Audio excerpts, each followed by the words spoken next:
Selamat pagi Bapak Ibu dan saudara yang kasih Tuhan. Hari ini kita bertemu kembali dalam Salam Pagi. Bapak Ibu dan saudara yang kasih Tuhan, tentu kita tidak asing dengan lagu ini. Biasanya bagi setiap para pelayan altar, lagu ini dinyanyikan sebelum kita melayani dalam ibadah peribadahan yang kita lakukan. Nah Bapak Ibu dan saudara yang kasih Tuhan, setiap orang memiliki konsep tentang melayani. Oleh karena itu, sebagai umat Kristen atau orang yang sudah hidup baru di dalam Tuhan, kepadanya diletakkan panggilan untuk melayani, baik untuk melayani Tuhan maupun melayani sesama. Bapak Ibu dan saudara yang dikasih Tuhan, di masa pandemi seperti ini banyak orang jadi mengurungkan niat untuk melayani sesama. Alasannya adalah takut terpapar virus COVID-19 karena kita harus bersinggungan dengan orang lain. Akibatnya Bapak Ibu dan saudara yang kasih Tuhan, pelayanan bagi sesama justru tidak dapat dilakukan secara maksimal. Padahal di masa pandemi seperti ini adalah menjadi waktu yang baik bagi kita untuk semakin belajar melayani sesama. Pertanyaannya adalah, dengan apa kita bisa melayani sesama? 1 Petrus pasal yang keempat ayat yang 10 berkata demikian.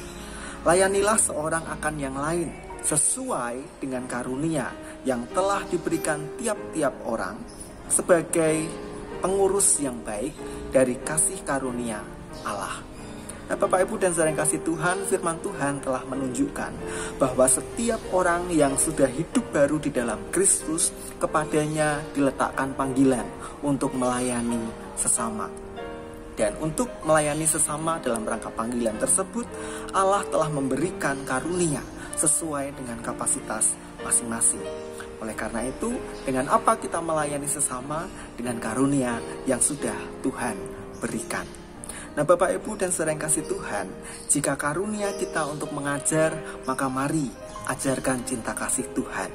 Jika karunia yang Tuhan berikan kepada kita adalah berbagi atau memberi, maka berilah dengan penuh cinta kasih.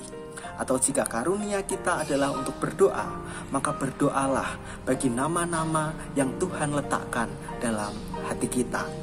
Itu pun sudah menjadi cara kita melayani sesama.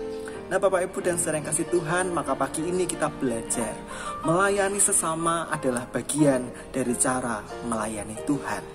Dan melayani Tuhan juga harus ditunjukkan dengan kemauan untuk melayani sesama.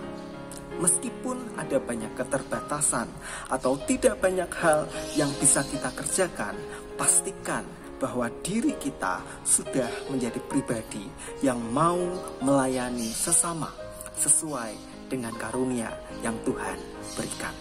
Mari kita berdoa. Terima kasih ya Tuhan, karena setiap kami telah diperlengkapi dengan karunia ketika kami hidup baru di dalam Engkau. Oleh karena itu kami mau belajar menggunakan setiap karunia yang Tuhan berikan untuk melayani Tuhan dan melayani sesama.